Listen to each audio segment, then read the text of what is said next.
Hello everyone, here we are for the final part of the Marat saga, and you're in for something big.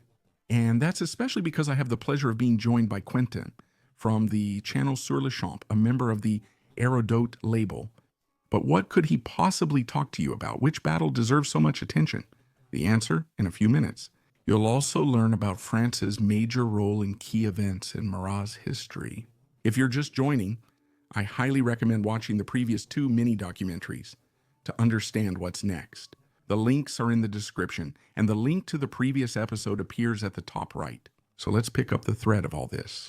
Between 1720 and 1740, as we saw in the previous documentary, Peshwa Bajirao's achievements, along with those of the Maratha nobility, turned the Maratha kingdom into a true empire. Bajirao died in 1740, and the Maratha leader of the time, the aging Chhatrapati Isharu, had to appoint a new Peshwa, that is, a new prime minister, an arm. A power struggle then began between the warrior nobility of the kingdom and Bajirao's family. The former are led by the most powerful Maratha in the kingdom, Raghji Bhonsle, mentioned at the end of the previous video, and wishing to have his hands free in order to continue expanding his territories and his power. The latter are led by the deceased's brother, Chimnaji Appa, whose goal seems more to stabilize and legitimize the empire than to pursue family interests. They are the ones who prevail and put Bajirao's eldest son in power, who is only 19 years old, just 1 year younger than his father was at the time of his appointment. His name is Balaji Bajirao, raised by his uncle Chimnaji. His main guideline is stabilization within the empire and normalization of relations with the various players on the subcontinent. But throughout his entire reign, he has to deal with situations worthy of Game of Thrones. He thwarts plots against himself and the Chhatrapati, notably those by Tarabai, the former Maratha regent from 1700 to 1707, who, though older now, remains spirited. Always alert, the Maratha exploits the Chhatrapati's declining health. Shahu, whose only heir has died, seeks to adopt a young man she claims is Chhatrapati Rajaram's hidden grandson. To refresh your memory, he is the successor of Sambhaji and the son of Shivaji, founder of the Maratha Empire. This character with mysterious origins, who seems to appear out of nowhere like a rabbit out of a hat, will indeed become the Chhatrapati after Shahu. He escapes Tarabai's control. She wanted to use him to remove Balaji and rule the empire through him, but she ends up imprisoned instead. Afterward, the Chhatrapati will only have a ceremonial role. The Peshwas will actually rule the empire, much like the mayors of the palace did in Merovingian France. A nice turn of events, while he manages all this well. Balaji also faces significant unrest among the nobility during his reign. Marat, who leads campaigns of looting and conquest in disregard of the treaties signed by the empire with its neighbors, and only obeys him when forced, not the other way around. As was the case, for example, during the oath of allegiance of 2 great Marat nobles who went to the capital with their army and left with concessions from the Peshwa. As for their autonomy, there's little doubt about the pressure they must have put on the young man. The disorderly actions of the Marat lords that followed resulted in the deterioration of the empire's relations with almost all of its neighbors. Some, like Raghji Bhonsle, one of the most formidable, traumatized entire regions by committing terrible atrocities beyond simple looting, especially in Bengal. Despite these difficulties, the Peshwa eventually regains control after a tough start, and the reign of Balaji will see the prosperity of the historical territory of Maharashtra, which he largely manages, first as Fishtra, then officially as sovereign from 1750, thus making the position of Peshwa almost hereditary and turning him, in effect, into a lord, in addition to becoming the actual ruler of the empire, as I suggested to you earlier. The powers. The European powers, for their part, gradually joined the dance, taking advantage of the chaos generated by the rapid expansion of the Marathas and the destabilization of the states they confront or plunder. The Marathas will gain the upper hand to the point of making the Mughal Empire their vassal. This occurred multiple times during Peshwa Balaji's reign, disrupted by uprisings and invasions. Moreover, starting from 1754, the French reached their peak in India, their influence at that time far surpassing that of the British, thanks especially to Governor Dupleix and General de Bussy-Castelnau. The latter notably impressed the Marathas, having faced them often and assisted them in rare situations. General Debussy-Castanau even became one of the main political figures of the state of Hyderabad, neighboring the Marathas, by becoming one of the state's principal ministers, thus placing Hyderabad under direct French influence. In 1757, Peshwa Balaji's armies captured the valuable prisoner, Ibrahim Khan, during a new campaign. Gardi is a Sipahi officer, an Indian trained in the European style by Bussy Castelnau. His name comes from the French Guard, since Ibrahim commanded Bussy's guard. According to the British historian Charles Auguste Kincaid, it was actually the French who for the first time tried to integrate and assimilate locals into regiments in the European style. This led to the formation of the Sipahi troops, widely used by the British Raj, who revolted against the British in 1857. In 1759, Maratha General Sadashivrao Bhau, son of Chimnaji Appa, relied on Ibrahim Khan Gardi to modernize the Maratha army. He put him in charge of 5,000 men and the Peshwa's artillery to train them in the European style. With his remaining army, he crushed the Nizam of Hyderabad between late 1759 and early 1760.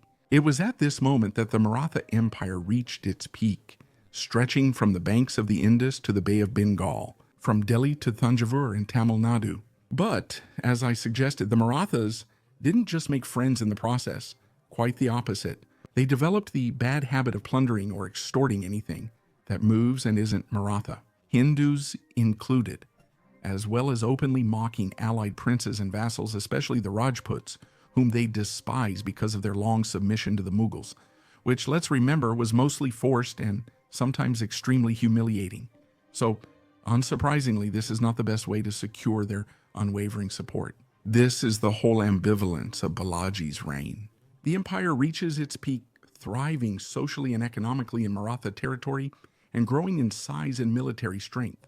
But on the other hand, the efforts to legitimize and strengthen the empire are undermined by the nobles, who create considerable chaos on the borders of the empire, also among vassals and non-Maratha allies, completely disregarding agreements with the throne. In 1760, Amacha Durrani had created a powerful Afghan kingdom at the expense of the Persians as well as the Mughals. After losing territories to Raghunadra, the brother of the throne, he crosses the Indus again, regains them, and marches on Delhi with help from local Muslims.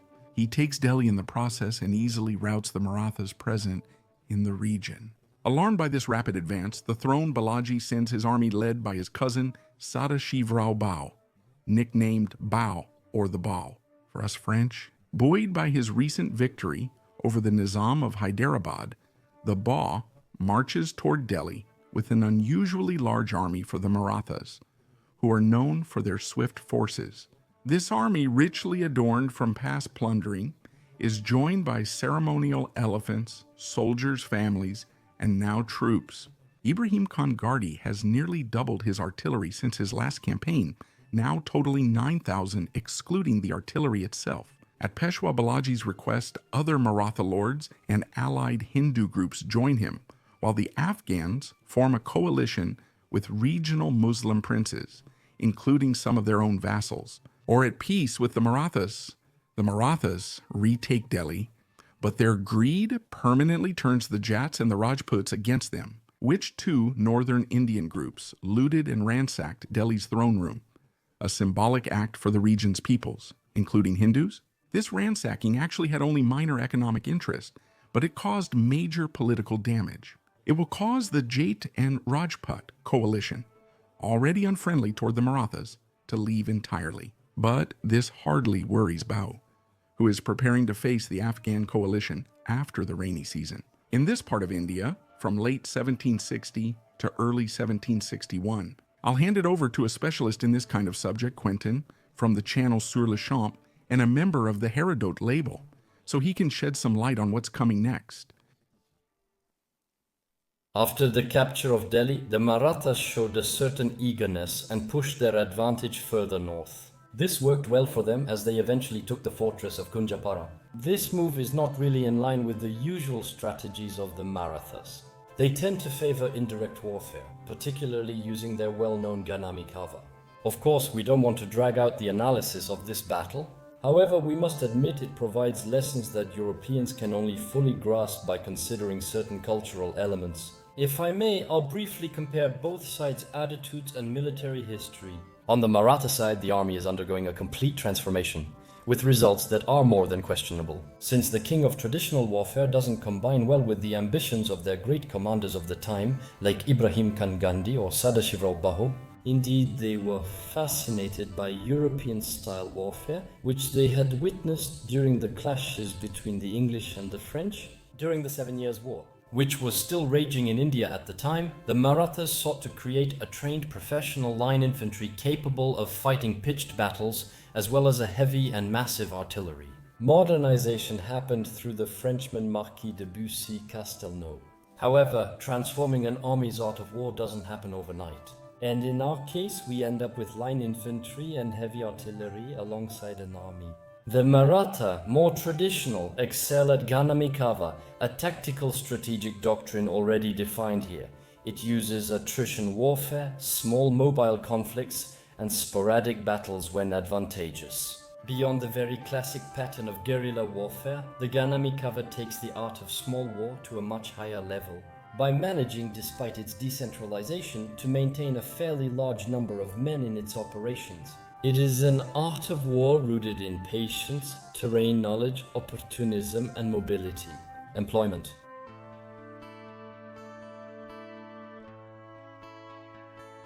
Gunpowder use stayed limited since cannons and rifles were still too heavy and unreliable.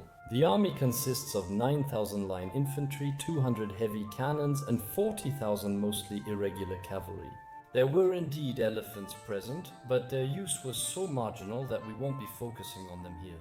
And I can already tell you that their interaction is anything but natural. But we'll have time to come back to that. Speaking of the battle, we can continue. Where were we? The Marathas captured Kunjapara fortress north of Delhi, and the Afghans are to the east, on the other side of the Yamuna River. Oh yes, the fall of their fortress is very bad news for the Afghans. Their armies then engaged on the other side of the Yamuna River. But their leader, Ahmad Shah Durrani, is dynamic and makes a quick decision. He turns on his heels and crosses the river at Bagpat. The Marathas failed to monitor these movements, leaving themselves cut off from Delhi and their supply lines. The Afghans lack logistical support from their country because the Marathas block access between their army and their territory. In this situation, both armies are effectively trapped. And ultimately, it is the ability of both sides to live off the land and effectively intercept enemy convoys that makes the difference. And while the Afghans and Marathas are at a standoff, one of the two sides is in a much more precarious situation. Indeed, the Marathas had fully committed to an invasion campaign and had brought with them more than 200,000 civilians. This included pilgrims and soldiers' family members. These people greatly slowed down the army, which was already contrary to the doctrine of Ganamikava. But they were also extra mouths to feed, which could become a significant problem in the event of a logistical breakdown. Also, General Maratha, who oversaw logistics, was killed in an ambush. A few juicy captures by the Afghans and an incredible ability to alienate all potential allies in the region, and you have a starving Marathi army within a month. On January 14, 1761, the Marathas chose to fight rather than face starvation. Their hope is to break through the Afghan line and reach Delhi, where their supplies will be secured. But before I tell you about the course of what will be called the Third Battle of Panipat, it's time I tell you about the Afghan army. The Afghan Empire, or Durrani, named after its ruling Pashtun dynasty, began in 1747 from part of the former Persian Arsharid Empire. Its Shah is Ahmad Shah Durrani, who was able to take advantage of the simultaneous weakening of the Persian and Mughal empires. This empire was therefore quite young at the time of the battle. His army was by no means a military revolution, but it was built in a very professional manner, fully continuing the traditions of the Persian army. Be cautious with your ideas here. This army is professional, well-armed, and skilled with gunpowder. In fact, it has integrated it extremely coherently into its tactical framework. Thus, the infantry is armed with modern muskets, especially their elite troops with their Jezairs, ancestors of the Jezail rifle, which are more accurate and have better range than European rifles, but take longer to reload. This massive infantry wields long daggers and swords for close combat and can perform complex firing maneuvers. The cavalry, on the other hand, is the corps reserved for the nobility, but it is not necessarily heavy. It actually has broad tactical uses, charging, close combat, and harassment. It also includes two useful concepts for it. On one hand, the possibility of dismounting to form heavy but mobile infantry, capable of intervening at hotspots. Conversely, cavalry with muskets could harass and disrupt enemy formations from afar. Finally, and unlike the Marathas, the Afghans opt for particularly light and mobile artillery. Their signature cannon, the Zambarak, comes from the Persians. It's a light camel-mounted cannon, quick to deploy and fires anti-personnel rounds. When I talk about tactical integration, it's because the Afghan army is well aware of how to use each of its elements. If it has little or no long-range firing capability, it has overwhelming firepower at short range. In short, the battle includes 41,000 cavalry, 30,000 infantry, and 10,000 reserves, and 130 cannons, mostly Zamburaks, and a few slightly heavier field cannons. The advantage is clearly with the Afghans. And on the day of the battle, you can feel right from the start all the ambiguity the Marathas have towards their tactics. If they deploy widely, it benefits their large cavalry, ideal for harassment. They will fight the battle on a 12-kilometer front. In Europe, deploying over more than 10 kilometers at the time was considered downright heresy. They want to use their heavy artillery at full capacity, which shapes their deployment and makes them more static. All in all, their deployment is quite classic, with a center and two wings. It's slightly unbalanced and lacks reserves, so it has little capacity to react. Left, 9,000 infantry with 40 cannons and 8,000 cavalry. Right, 5,000 cavalry. The rest of the cavalry spreads out in a crescent shape toward the enemy and forms the center. The rest of the artillery is placed along the entire line in front of the cavalry with some pickets to protect them. The cavalry is therefore forced to wait before engaging in combat, which they are not used to. The Afghans on the other side deploy as they usually do. Two cavalry wings with combined arms units, infantry, artillery and cavalry, more concentrated near the center, especially on the left. The two sides are connected by regular infantry. Let's note they keep at least 10,000 infantrymen, 2,000 cavalrymen and several amburaks in reserve. By favoring their artillery, the Marathas are betting on greater long-range firepower, but they are fixing their troops in place. By deploying widely, they give their cavalry an advantage under Société Canada. Overall, they aren't making clear tactical decisions. The third battle of Panipat begins at 9 a.m. and is quite complex. Amid all this, the Maratha left flank takes initiative. Their cavalry acts alone and gets crushed.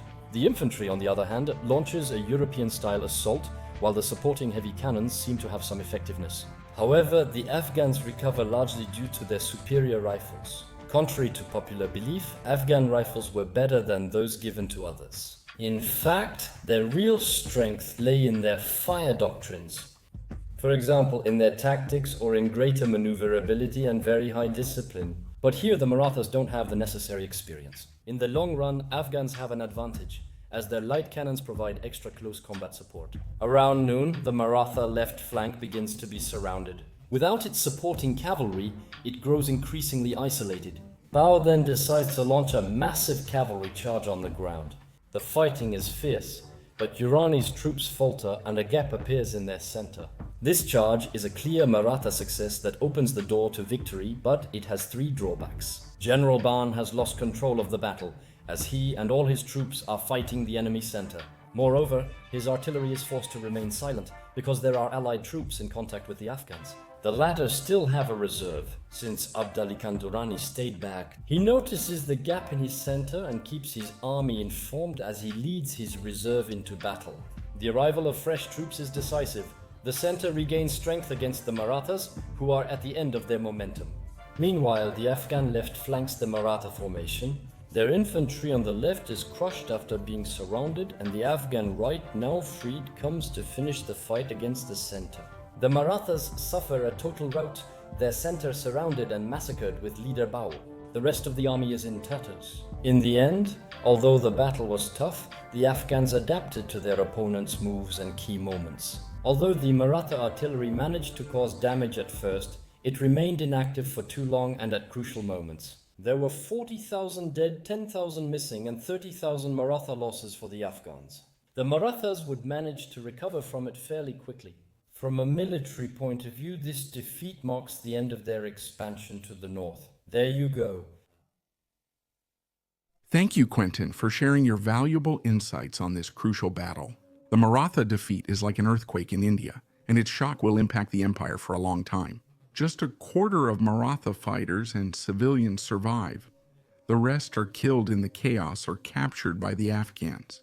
We're discussing tens of thousands of people captured, over 100,000 captives by some accounts, including civilians. Afterwards, the victors execute the men they capture and reduce the women and children to slavery. I'm explaining all this so you can understand the shock Pachua Balaji must have felt upon hearing about the debacle. On his way with reinforcements to aid the Maratha army, Balaji loses his eldest son, Vishwas Rao, and his cousin, Sadashiv Rao Bao. Meanwhile, the empire loses a powerful army and its leaders there, and sees many Maratha women and high-born children taken into slavery. Multiple sources report that Pachua is so deeply shocked that his health rapidly declines. He dies a few months later in the arms of his brother Raghunathrao upon his return to Pune in June 1761, weakened by the psychological shock of the disaster and its consequences, and then taken by consumption. His record, apart from Panipat, is overall positive for the Maratha Empire, and especially for the territories directly managed by the Pachua, as well as the power it brings.